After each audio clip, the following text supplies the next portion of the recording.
और इस बीच एक बड़ी खबर आपको बता दें, 2 वोटर कार्ड मामले में तेजस्वी से इलेक्शन कमीशन ने जवाब मांगा है। इलेक्शन कमीशन ने तेजस्वी से ईपीआईसी यानी कि एपिक कार्ड की मूल कॉपी मांगी है। तेजस्वी ने वोटर लिस्ट से नाम काटने का दावा किया था।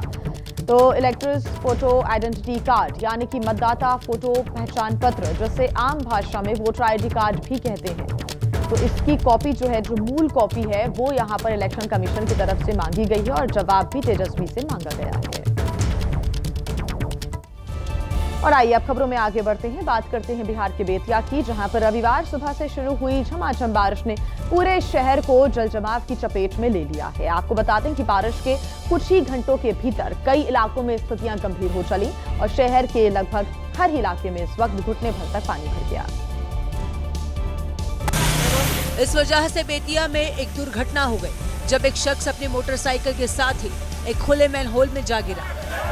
अरे बचाओ उसको, नाली में गिर गया आदमी।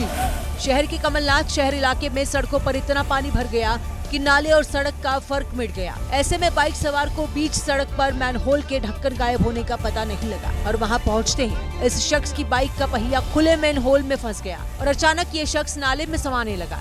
मोटरसाइकिल के साथ साथ घुस गया, मोटरसाइकिल भी घुस गया। यह हादसा और बड़ा हो सकता था क्योंकि उसे बचाने जा रहे 3 राहगीरों में से 2 लोग गड्ढे में जा गिरे। उन दोनों को पहले आसपास के लोगों ने हाथ पकड़कर बाहर निकाला और फिर नाले में लगभग समा चुके बाइक सवार को हाथ पकड़कर उसे बाहर निकाला। देखिए, मोटरसाइकिल तो अंदर चला गया, आदमी किसी तरह निकला और आखिरकार उस बाइक सवार ने अपनी बाइक को राहगीरों की मदद से बाहर निकाला। सवाल है कि शहर में ऐसी भयावह स्थिति के बाद भी क्या नगर निगम और प्रशासन महज मुख दर्शन बना रहेगा या खुले मैनहोल के ढक्कन का इंतजाम और नालियों की सफाई की अपनी जिम्मेदारी भी पूरी ईमानदारी से करेगा। और देखिए, उत्तराखंड में भी लगातार बारिश हो रही है, जिसकी वजह से सड़क पर सैलाब आ गया है। नैनीताल के कुछ इलाकों की बात करें तो यहाँ पर तो सड़कों पर बह रहे पानी की रफ्तार इतनी तेज है कि कुछ भी यहाँ पर बह जाए। इसके बावजूद बाइकर्स पर कोई फर्क नहीं पड़ रहा है। ये हालात तब हैं जब 2 बाइकर्स को पानी अपने साथ बहा ले गया। नैनीताल के भुजिया घाट से आई इन तस्वीरों में साफ दिख रहा है कि पानी की रफ्तार कितनी तेज है। इसके बावजूद 2 बाइकर्स ने इसको पार करने की कोशिश की और दोनों ही पानी में बह गए। नहीं बचेंगे, वो नहीं बचेंगे भाई, कहाँ बचेंगे वो। समय रहते जानकारी मिलने पर बचाव एजेंसियां तुरंत हरकत में आ गई। किसी तरह से दोनों युवकों को ढूंढकर जंगली इलाके से बाहर लाया गया और तुरंत सीओ की गाड़ी से एम्बुलेंस तक पहुंचाया गया। फिलहाल दोनों की जान बच गई है।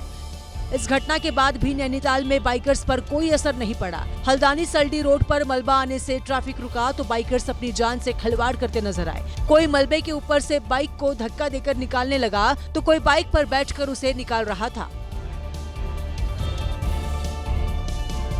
और आइए अब बात करते हैं रशिया की, क्योंकि यहाँ पर तूफान, बाढ़ और भारी बारिश का कहर लगातार जारी है। सबसे ज्यादा रशिया का क्रास्नोदार इलाका प्रभावित हुआ है। पूरा इलाका यहाँ पर आपदा की लहरों से जूझ रहा है। रूस के इस इलाके में एक साथ तूफान, मूसलाधार बारिश और बाढ़ ने अराजक हालात बना दिए। समुद्र से सटे गांव आघोई में सबसे ज्यादा असर दिख रहा है। यहीं पर बवंडर जमीन से टकराया। तूफान के लैंडफॉल होने के साथ ही इलाके में तबाही का दायरा बढ़ता गया। समंदर के किनारे रेत की दीवारें दिखाई देने लगी हैं। तूफान ने पेड़ उखाड़ दिए और समंदर तट पर मौजूद लोगों में सुरक्षित जगहों की तलाश में भगदड़ मच गई। इधर तो आपसे इलाके में लगातार बारिश से उफान पर आई नदियां कहर बरप रही हैं। कई इलाकों में सड़क पर सिर्फ कीचड़ दिखाई दिया। वहीं ओलिंका में एकाएक चेतावनी के सायरन बजने लगे। यहाँ एक गांव में उफनाई नदी ने पुल ध्वस्त कर दिया। 25 यात्रियों को ले जा रही बस और पुल पार कर रहे 4 लोग पुल से नदी में समा गए। गनीमत रही कि सभी को सुरक्षित निकाल लिया गया है।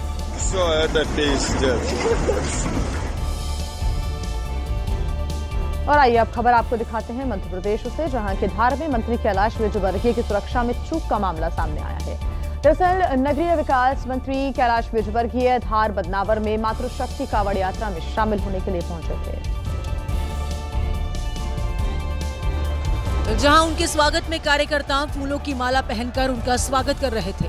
तभी गुब्बारों से भरा एक थैला उनके ऊपर आ गिरता है। वहां मौजूद लोग हैरान रह जाते हैं और शोर मचाना शुरू कर देते हैं। तभी कुछ लोग गुब्बारों से भरा थैला वहां से हटाते हैं और फिर कैलाश विजयवर्गीय का स्वागत करते हैं। दरअसल गुब्बारों से भरा थैला भी उनके स्वागत के लिए लाया गया था। जैसे ही उन्हें फूलों की माला पहनाई गई, तभी गुब्बारे भी उन पर बरसाने थे, लेकिन वो थैला खुला नहीं। हालांकि इस दौरान कार्यकर्ताओं का जोश हाई रहा और भोले के जयकारों से आसमान गूंज उठा।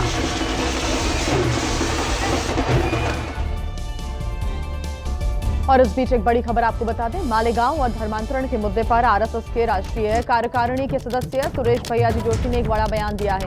उन्होंने शादी प्रज्ञा के दावे को सही बताया है। उन्होंने कहा कि बहुत पहले से ये षड्यंत्र चला आ रहा है, लेकिन अब न्यायालय के निर्णय के बाद सिद्ध हुआ कि ये षड्यंत्र था। षड्यंत्र है, ये बहुत पहले से चला आ रहा है, आज कोई नई बात नहीं है। और आज न्यायालय के निर्णय के कारण ही सिद्ध हुआ कि षड्यंत्र था, बहुत बड़ी बात हो गई। अभी जो है उन्होंने ढूंढना चाहिए षड्यंत्र को किसने किया है, गुनहगार कौन है। विस्फोट तो हुआ है, गुनहगार कौन है वो ढूंढने का काम सरकार की एजेंसियों का है, उन्हें करना चाहिए। मैं कहीं पर भी जांच के इसमें मैं अभी प्रश्न नहीं उठाऊंगा। मैं इतना ही कहूँगा कि जो निर्णय आया उससे हम प्रसन्न हैं। खबरों में आइए आगे बढ़ते हैं। वैसे तो आपने कार में आग लगने की कई घटनाएं देखी होंगी, लेकिन इस बार बेंगलुरु में एक ऐसी घटना सामने आई है कार में आग लगने की, जिसकी कीमत कार की करीब 10 करोड़ रुपए बताई जा रही है। आपको दिखाते हैं रिपोर्ट। आग लगने के बाद कार की हालत ऐसी हो गई जिसे देखकर कोई भी नहीं कह सकता कि इसकी कीमत 10 करोड़ रुपए होगी। यह है लैम्बोर्गिनी एवेंटाडोर स्पोर्ट्स कार, जो चलते चलते आग की चपेट में आ गई। 10 करोड़ रुपए की ये sports car social media influencer Sanjeev की है, जो इंस्टाग्राम पर काफी चर्चित है। कार में आग लगने की तस्वीरें और वीडियो सोशल मीडिया पर वायरल हो गए। वीडियो में देखा जा सकता है कि कार के पिछले हिस्से में आग लगी थी, जहां आमतौर पर इंजन होता है। आग लगने के बाद लोगों ने बाल्टी से पानी और रेत डालकर आग बुझाने की कोशिश की। इसके साथ ही फायर सिस्टम का भी इस्तेमाल किया गया। गनीमत रही कि कार में बैठे किसी भी व्यक्ति को कोई नुकसान नहीं हुआ। फिलहाल ये साफ नहीं हो पाया कि कार में आग कैसे लगी। पुलिस और संबंधित एजेंसियां इस मामले की जांच कर रही हैं। और आपको एक अहम खबर बता दें, आज से दिल्ली विधानसभा का मॉनसून सत्र शुरू होने जा रहा है। विधानसभा में पेश होगी कैग की 2 रिपोर्ट्स। स्कूल फीस नियंत्रण विधेयक भी लाएगी सरकार। प्राइवेट स्कूलों में फीस बढ़ोतरी पर लगाम लगाने से जुड़ा ये विधेयक होने जा रहा है। तो आज से दिल्ली विधानसभा का जो मॉनसून सत्र है उसकी होने वाली है शुरुआत, और जानकारी मिल रही है कि आज कैग की 2 रिपोर्ट्स पेश की जाएंगी। स्कूल फीस नियंत्रण विधेयक भी सरकार लाएगी।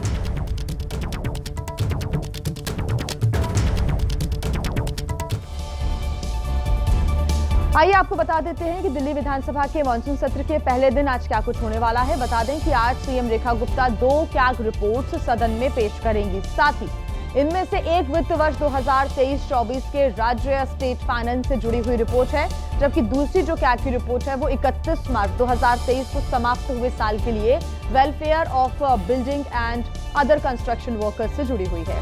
बता दें आपको कि पहली रिपोर्ट में राज्य की वित्तीय स्थिति, सरकारी खर्चों और वित्तीय प्रबंधन की समीक्षा की गई है। तो वहीं दूसरी रिपोर्ट निर्माण श्रमिकों के लिए लागू योजनाओं और उनके कल्याण के लिए किए गए प्रयासों की जांच करती है। तो देखिए, दिल्ली विधानसभा में मॉनसून सत्र की शुरुआत के साथ साथ दिल्ली स्कूल शिक्षा विधेयक 2025 को भी पेश किया जाना है। ये बहुत जरूरी विधेयक माना जा रहा है, क्योंकि इनमें स्कूलों पर सख्त निगरानी और जुर्माने का प्रावधान होगा। अब प्राइवेट स्कूल फीस बढ़ाने को लेकर अपनी मनमानी नहीं कर पाएंगे। बिल पास होने के बाद 3 स्तरीय समिति बनाकर इसको लागू भी किया जाएगा। साथ ही साथ मनमानी फीस बढ़ाने से रोकने के लिए स्कूल, जिला और राज्य स्तरीय कमेटी भी बनाई जाएगी। विधेयक में यानी कि इस बिल में प्रावधान रखा गया है कि स्कूल स्तरीय कमेटी में स्कूल प्रबंधन के साथ अभिभावक भी यानी कि बच्चों के जो पेरेंट्स हैं वो भी शामिल होंगे। सबसे पहले स्कूल कमेटी ये तय करेगी कि फीस कितनी बढ़ाई जानी चाहिए। अगर कमेटी कोई फैसला नहीं ले पाती है और यहाँ पर सहमति नहीं बनती है तो फिर जिला स्तरीय कमेटी में इसको सुना जाएगा।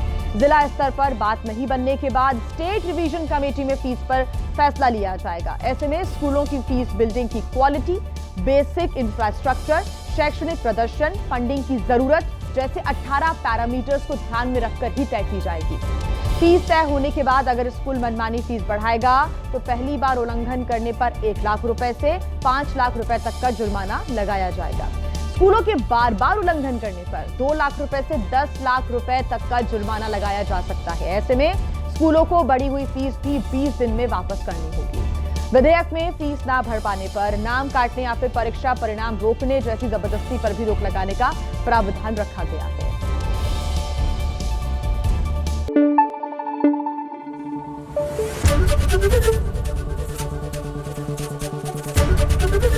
एबीपी न्यूज आपको रखे आगे।